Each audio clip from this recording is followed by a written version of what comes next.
C'était aussi mystique. Il est allé au ciel comme vous le connaissez. C'est pourquoi à cet endroit, nous élevons Jésus. À cet endroit, nous acclamons Jésus. À cet endroit, nous disons que Jésus est merveilleux.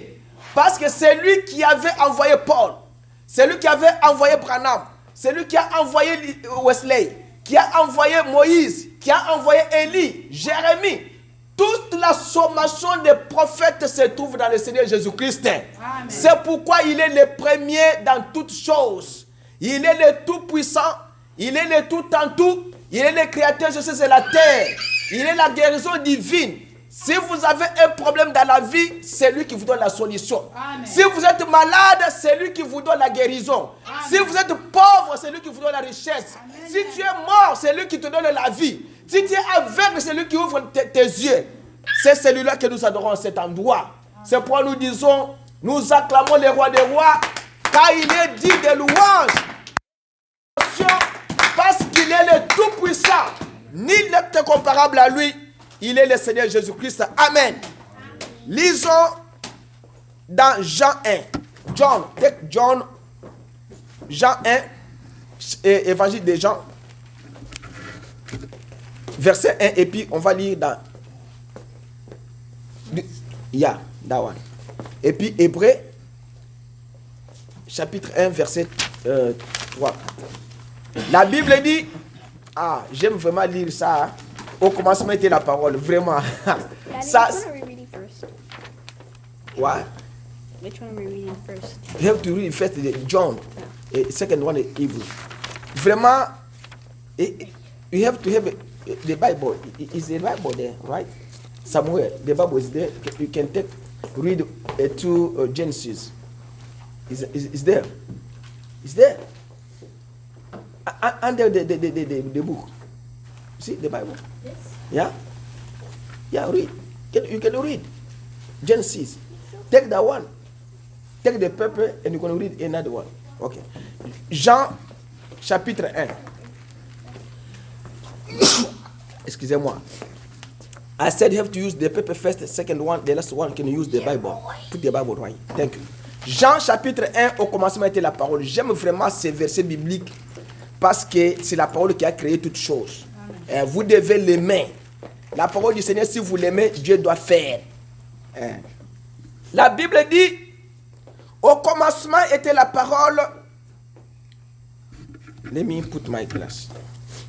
Au commencement était la parole, et la parole était avec Dieu, et la parole était Dieu. In the beginning was the Word, and the Word was God, and the Word was God, and the Word was with God. Okay. Now, Hébreu chapitre 1, verset 3. Hébreu 1, chapitre 1, verset 1 à 3. Hébreu chapitre 1, verset 1 à 3. Après avoir autrefois à plusieurs reprises et de plusieurs manières parlé à nos pères par les prophètes, Dieu dans ces derniers temps nous a parlé par les fils. Il l'a établi héritier de toutes choses par lui et il a aussi créé l'univers. Le Fils est le reflet de sa gloire et l'empreinte de sa personne. Vous comprenez ça? Oui. Quand vous mettez votre empreinte digitale chez le gouvernement, là, c'est que c'est toi-même qui sors là-bas. Mais maintenant, Jésus, il est l'empreinte de Dieu. Vous avez compris, hein? Pour savoir que cet homme-là, on ne peut pas jouer avec lui. Le Fils est le reflet de sa gloire. Quand on dit le reflet, c'est que toi, tu marches, ton reflet, c'est l'ombre qui te suit. C'est ça, non? Oui. L'homme n'a pas une doublure. Et l'homme a un seul reflet, c'est l'ombre qui est derrière lui. Mais ici, on dit que le Fils est le reflet de sa gloire. C'est que la gloire de Dieu se trouve dans le Seigneur Jésus-Christ. Amen. Alors, et l'empreinte de sa personne, et il soutient toutes choses par sa parole puissante. Il a fait la purification des péchés et s'est assis à la droite de la majesté divine dans les lieux très hauts. Hebrews 1, verse 1 to 3. The livers manners spake its time past into the fathers by the prophets, but in these last days spoken by us by his Son, who is appointed heir of all things, by whom also he made the world, whose being in the brightness of his glory and expressed in image of his person, and unholding all things by the word of his power, when he had by himself plugged our sins, sat down. Ok, prions le Seigneur. Éternel Dieu, nous voici ce matin devant toi pour un peu expliquer ces choses par le canal du Saint-Esprit à ton peuple. Ce ne sont pas seulement ceux qui sont ici et ceux qui écoutent au loin, qu'ils puissent aussi bénéficier, Seigneur Jésus, des bénédictions qui sortiront de cet endroit. Nous remettons chacun de notre sainte main, ouvrons nos entendements spirituels, nos pensées, afin de saisir l'élément spirituel dans cette prédication. Seigneur, déplace-moi du chemin, déplace mon frère dans son chemin, et place-toi entre nous, Seigneur, et fais ton travail comme toi tu l'as toujours fait. Seigneur, bénis-nous par ta grâce. Nous recommandons sainte main au nom de Jésus. Amen. Ok. You can sit. I won't tell you. We have too many to read today. Ok. Aujourd'hui, on va maintenant procéder. Comme le dimanche passé, on avait parlé sur l'absolu et la pensée. C'est dans cette même prédication.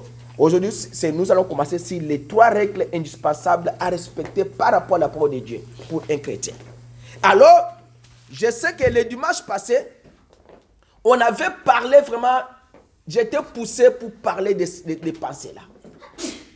Parce que c'est comme si quelque chose me disait de le faire.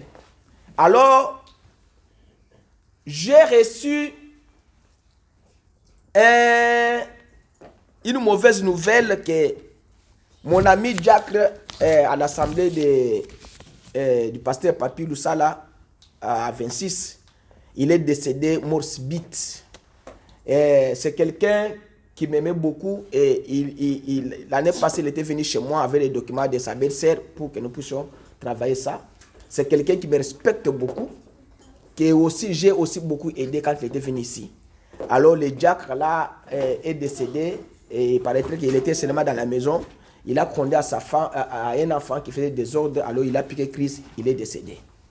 Alors il n'était pas malade, quoi que ce soit, il était en bonne santé. C'est pourquoi je vous demande au moins de vous mettre debout.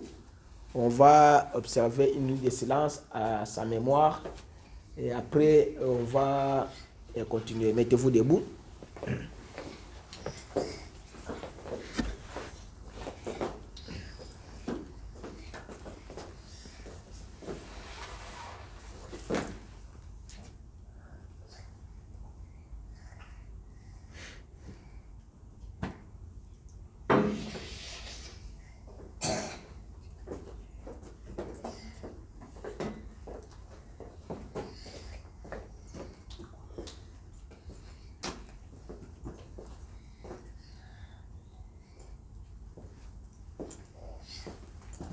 Seigneur Jésus, nous prions pour la famille de Papa Freddy Toumba, qui a laissé sa femme et les enfants, Seigneur, qui sont petits, Seigneur. Et nous recommandons, Seigneur, la famille entre tes saintes mains. La Bible dit que l'Éternel a donné et l'Éternel a repris. Que son nom soit loué et soit glorifié. Seigneur Jésus, fortifie la veuve qui est restée et tous les enfants et toute la famille qui est au Congo. Nous implorons que la grâce du Seigneur Jésus soit au-dessus de cette famille. Papa est parti, la maman restera avec une charge, Seigneur, grande. Il ne saura pas comment faire, mais c'est toi qui es son mari capable, Seigneur Jésus, de pouvoir garder cette maman et les enfants et les protéger, Seigneur, jusqu'à ce que nous aussi nous irons tous ensemble nous rencontrer là-bas dans les lieux célestes. Nous prions ainsi au nom de Jésus. Amen. Amen. Ok. Nous allons maintenant parler sur les 3 règles indispensables à respecter par rapport à la parole de Dieu. Alors, comme le dimanche passé, j'avais parlé sur ceci, que, rappelez-vous, Jésus a dit, ça c'est dans la prédication, Christ est révélé dans sa propre parole, prêché le 22 août 62, paragraphe 169. 22 août 65. Il dit, c'est le dimanche passé que j'avais dit ça. Il dit, rappelez-vous, Jésus a dit, ce qui arrivera du temps de Sodome. Non, ce n'est pas là. J'avais lu ici, dans paragraphe 66. Maintenant, remarquez, il n'y a aucune erreur dans l'écriture. Jésus, la parole de Dieu, connaît la pensée qui se trouve dans le cœur. C'est là où j'avais dit. Et comme on avait élaboré sur la pensée qui est dans le cœur, mais qu'est-ce que l'homme fait avec sa pensée? Dieu dit dans la Bible que quand il envoie sa parole, les gens ne respectent pas sa parole, Dieu envoie les jugements. Écoutez, du temps d'Abraham, il y avait tellement de péchés. Mais la parole était sur la terre, par le canal d'Abraham. Les gens de Sodome ne respectaient pas la parole. Mais comme ils ne respectaient pas la parole, Dieu dit, je dois descendre pour aller investiguer, pour savoir si ce qu'on me dit est juste ou n'est pas juste. C'est vrai, mais ce n'est pas vrai. Alors Dieu est descendu maintenant en Sodome. Avant d'aller à Sodome, Dieu est allé chez Abraham, son serviteur. Il l'a visité. Il a dit, Abraham, comment ça va? Ça, c'est la Genèse 18. Abraham a dit, c'est très bien, tout ça. Dieu voulait passer. Abraham lui a dit, non, mets-toi là-bas, on va d'abord faire les foufous par Sarah. Sarah fait les foufous et tout. Vous connaissez l'histoire. Dieu a mangé. Et après, Dieu a dit, je suis rassasié. Hein. Quand je sais que je dois faire Abraham. Il a été. Alors Dieu a dit à Abraham, je dois aller détruire Sodome. Quand le péché est accru à Sodome, je vais maintenant éliminer toute race de Sodome. Dieu est allé en Sodome. Alors Dieu a fait le travail. Quand il est sorti, William Branham dit que rappelez-vous, Jésus a dit ce qui arrivera du temps de Sodome. Mais du temps de Sodome, que s'est-il passé avant Sodome? Dieu est descendu avec des anges. Ils ont investigué en vue du jugement. Quand tu ne crois pas la parole de Dieu, Dieu vient pour investiguer afin de te juger par rapport à la parole. Ok. J'ai dit l'homosexualité n'existe pas. L'homme ne peut pas prendre un autre homme, le considérer comme une femme. Et vous l'avez fait, Dieu vient pour te juger. Il a dit, j'ai entendu ce qui s'écrit. Ce qui crie Yamasou à Sodome. Dieu a écouté les cris. Comme Caïn avait tué Abel, Dieu pose la question à Caïn. Les cris, le sang, la voix du sang de ton frère est montée jusqu'à mes oreilles. C'est que le sang humain a une voix. Le sang humain a un cri. Tant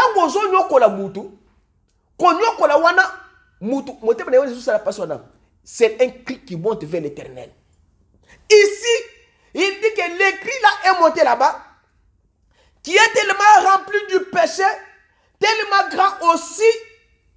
Je suis descendu pour voir si tout cela est entièrement la vérité ou pas. Et c'est juste. Quand Dieu est descendu là-bas, les anges ont trouvé que c'est juste. Qu'est-ce que les gens de Sodome ont fait avec les anges? La Bible dit clair que les gens de Sodome sont sortis pour prendre les anges et les considérer comme leurs femmes. Ah, quel courage! Un ange qui vient, il vient menacer maintenant l'autre. On nous a appris qu'il y a des étrangers qui sont venus dans ta porte. Fais-les sortir afin que nous puissions les connaître. Vous comprenez ça? C'est un terme que la Bible a utilisé. Mais connaître là, ce n'est pas les connaître en tant que les hommes, les prendre comme les femmes. Parce que la Bible dit que Adam connut Ève. Et Adam maintenant a eu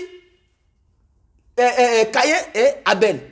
C'est que les connaître que la Bible utilise, c'est prendre un homme ou bien prendre une femme. Les gens là ont dit que fais-les sortir afin que nous puissions les connaître. Dieu a dit, ah bon? Ce qu'on m'a dit là, c'est vrai. Alors Dieu a dit, les anges ont dit à Dieu, Seigneur, commence déjà à envoyer d'abord les souffles déjà, que ça descende d'abord. Nous allons faire sortir l'autre. Prépare déjà. Ça, c'est pas un pays. Ça, il faut détruire toute race.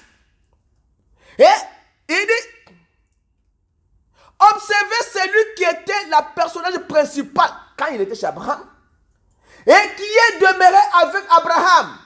Il y avait un qui était resté avec Abraham, il y a deux qui sont allés en Sodome. Il pouvait discerner les pensées dans le cœur de Sarah qui était derrière lui. Maintenant, regardez un peu autour de vous et vous remarquez, voyez-vous, surveillez ce qui est en train de se faire. La même chose aujourd'hui, le même péché existe aujourd'hui. L'homosexualité c'est sur la terre, plus que même au Sodome. Dieu ne peut pas pardonner le monde ne vivra pas. Si Dieu pardonne le monde ici, comme Jésus a dit, il pardonnera les gens du temps de Sodome et Gomorrhe. Dieu va les susciter pour leur pardonner. Mais comme Dieu ne change pas, Dieu ne suscitera jamais Sodome et Gomorrhe pour se repentir. Dieu procédera par sa parole pour détruire encore les gens de cette année, de cette époque. Il dit, c'est une investigation en vue du jugement, quand au bout d'un moment, l'Église pourra tenir sa position. Est-ce que chacun de nous ce matin peut tenir sa position par rapport à la parole? Est-ce qu'on peut on peut regarder la parole, voir ce que la parole nous interdit et croire aussi que nous ne pouvons pas le faire. Voir ce que la parole nous permet de faire et faire aussi ce que la parole de Dieu nous dit de faire. La parole de Dieu nous dit quoi? Nous dit de prier sans cesse, les uns les autres. La parole de Dieu ne nous permet pas d'aller critiquer un frère ou bien une sœur. La parole de Dieu nous permet de prier les uns les autres. La parole de Dieu nous interdit de commettre les péchés, l'adultère, la fornication, tous ces péchés-là qu'on ne veut pas citer là. Est-ce que ce que la Bible nous interdit, nous respectons? Est-ce que la Bible nous demande de faire, est-ce que nous respectons? Voilà, quand on vient à l'église, nous vous disons ce que vous devez faire. Ça, vous devez savoir. Ici à l'église, on vous dit ce que vous devez faire pour avoir la vie éternelle. Maintenant, aujourd'hui, nous allons vous dire ce que vous ne devez pas faire pour ne pas aller en affaire par la vie éternelle. Écoutez ce que l'Abraham dit. Il dit, et que chaque semence aura été amenée à ce point-là. Ce sera le départ. On ne saura pas ce qui leur est arrivé. L'un s'en ira dans une direction, l'autre s'en ira chez le pasteur, et l'un s'en ira ou bien là. Et puis tout à coup, ils ne sont plus là. Car Dieu prit Enoch, qui est le type, et il ne fut pas trouvé. Et Dieu est descendu pour faire l'investigation. C'est que les moments que nous vivons les moments de départ. Maintenant, nous venons à l'église pour écouter ce que nous devons faire pour aller au ciel. Les 3 règles indispensables. Écoutez la première règle. C'est que nous venons à l'église pour écouter Dieu nous parler. Et nous venons à l'église pour écouter ce que Dieu veut que nous puissions faire. Mais aujourd'hui, nous vous disons ce que Dieu ne veut pas que vous ne puissiez pas faire. Première règle. Dans la parole de Dieu, quand Dieu envoie sa parole sur la terre, Dieu seul, il est l'interprète de sa propre parole. Ça veut dire que, première règle, vous ne pouvez pas mal interpréter la parole. Ça, c'est la première règle.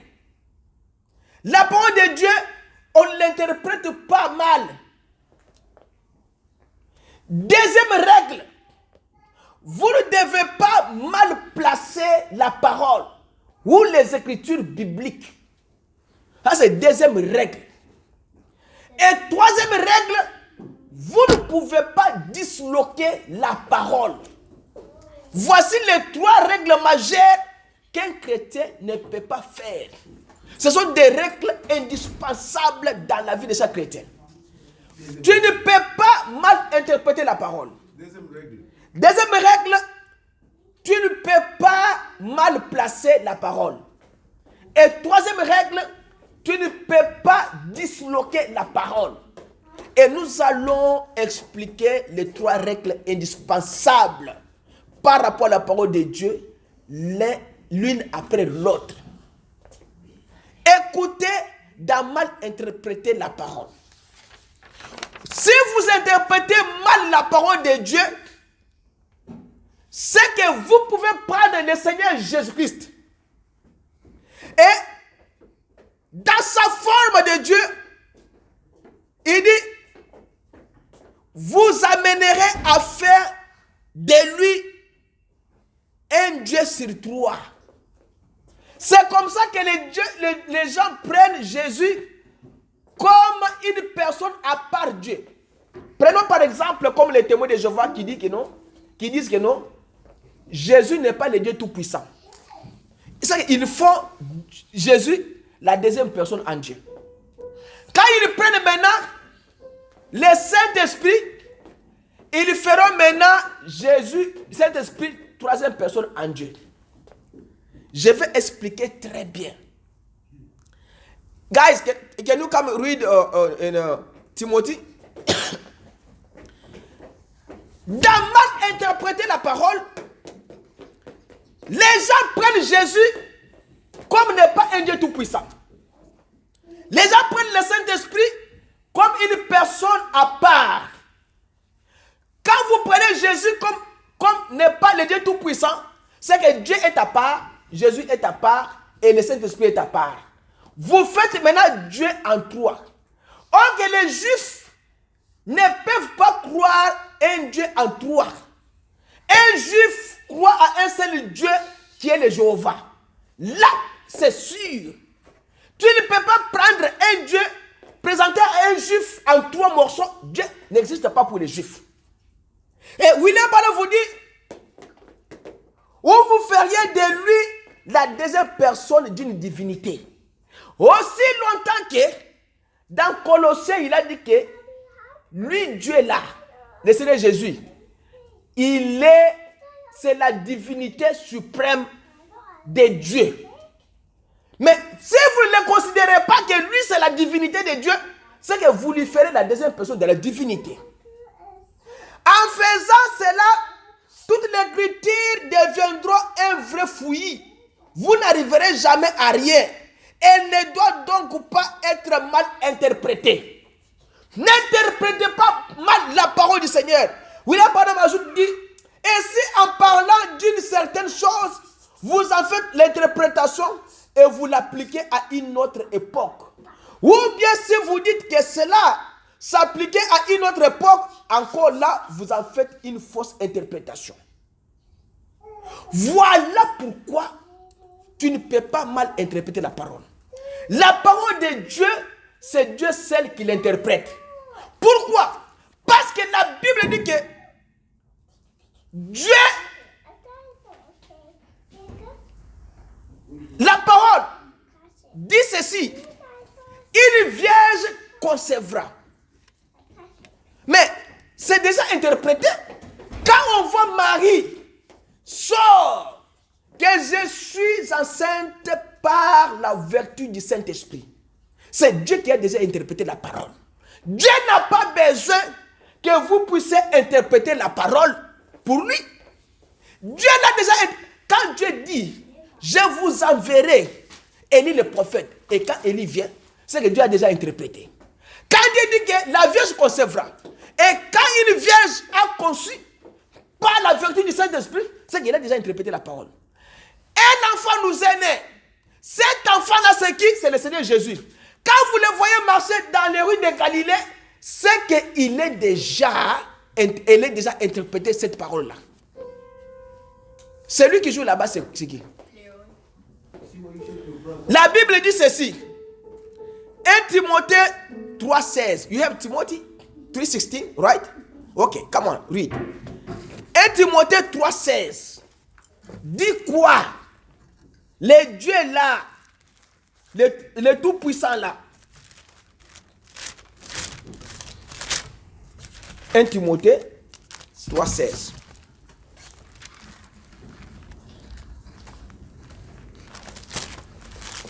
Écoutez ce Dieu là. Il dit, mais sans contredit, le mystère de la piété est grand. Dieu a été manifesté en chair, justifié par l'Esprit, vu des anges, prêché aux nations, crie au monde, élevé dans la gloire. Can you read?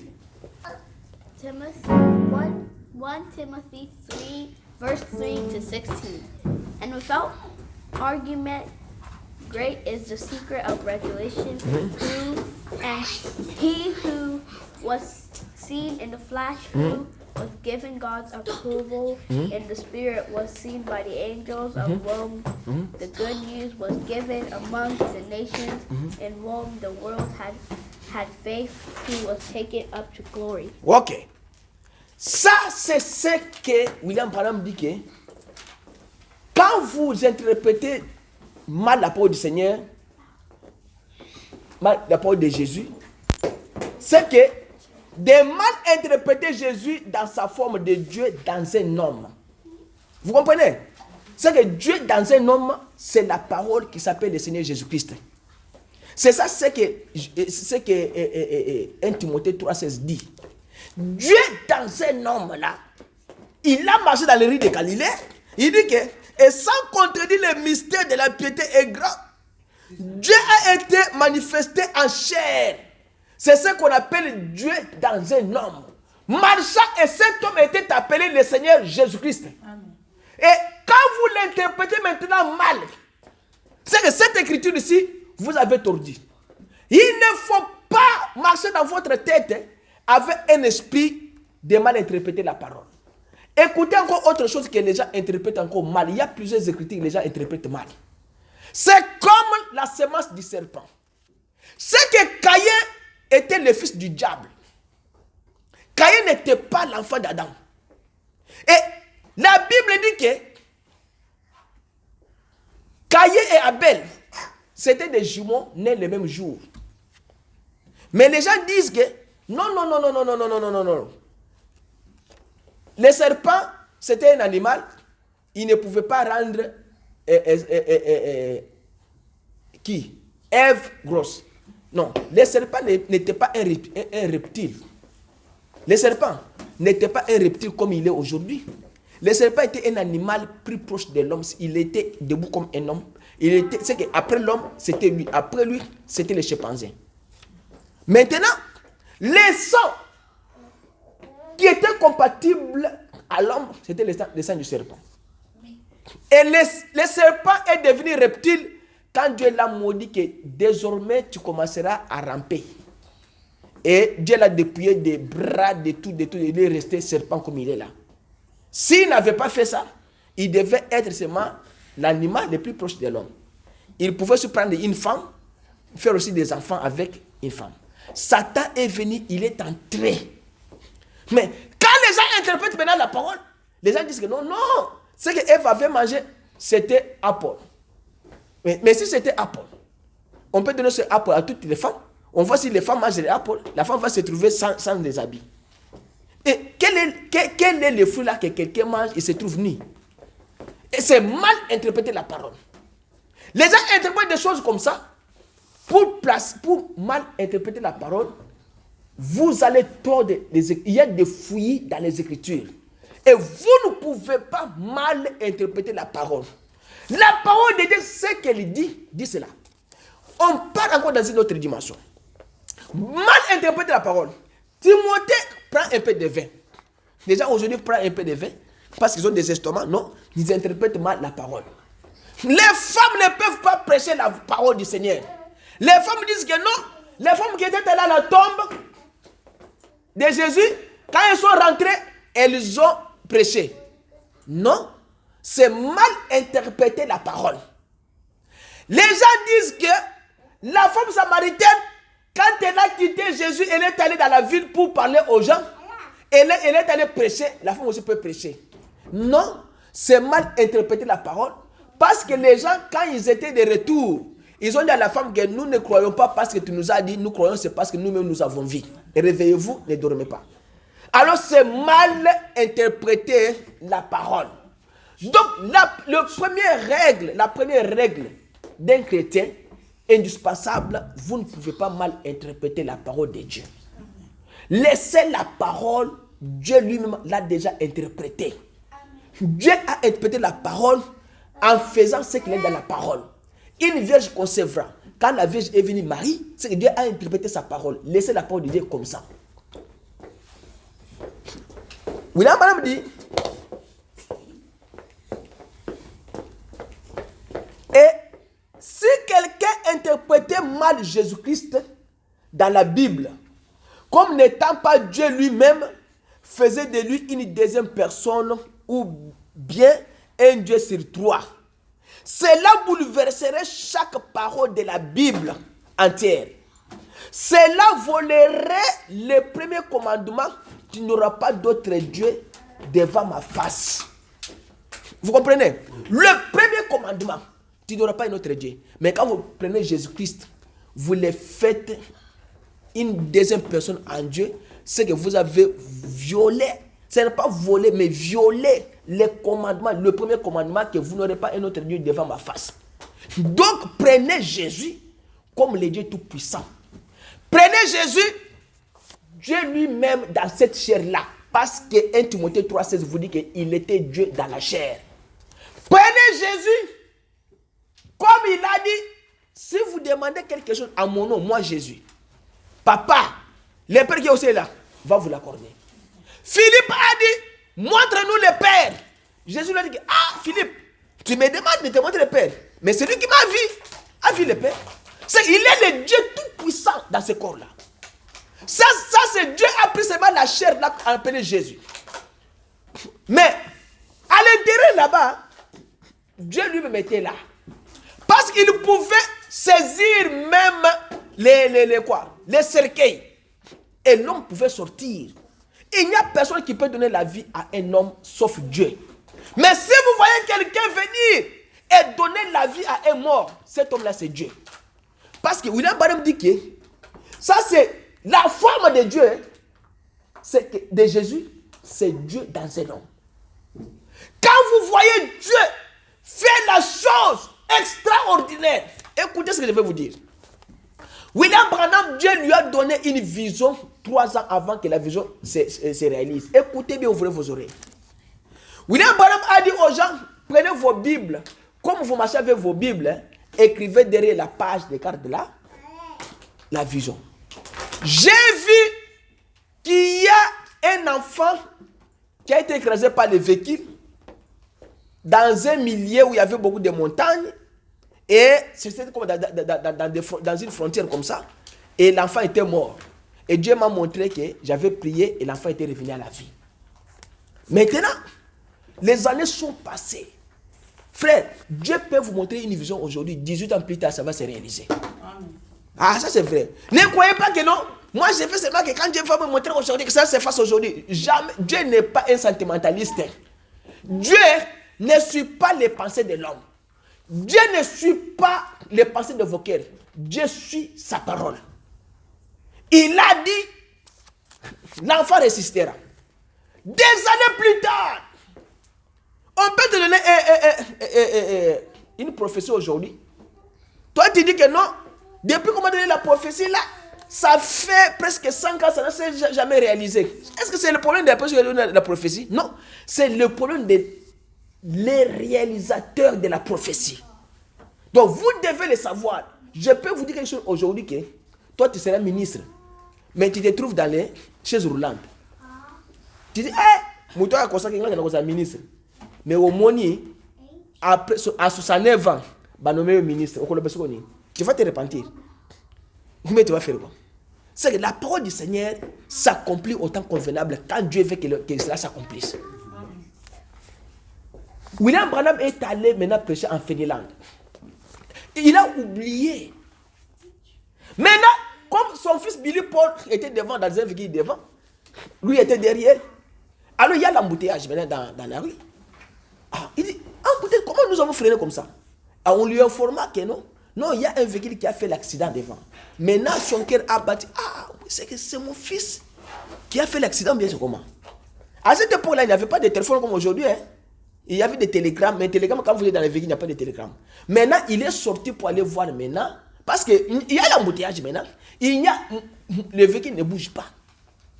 Quand il est sorti, il a trouvé qu'il y a un remorque qui a marché sur le véhicule, la voiture d'un papa, et le remorque a cogné et l'enfant de 10 ans était décédé. Et le remorque a marché, le pinet de remorque ont marché sur l'enfant. L'enfant était en veste noire et l'enfant est resté dans les macadam comme papier, comme dessin animé. Il n'y avait rien à ramasser. C'est qu'il fallait seulement ramasser seulement les débris, mettre dans les sachets, jeter. Maintenant, quand William Branham est venu, dès qu'il a vu seulement l'enfant sur le sol, la vision est revenue. 3 ans plus tard, William Branham dit hey, stop. Les gens les regardent.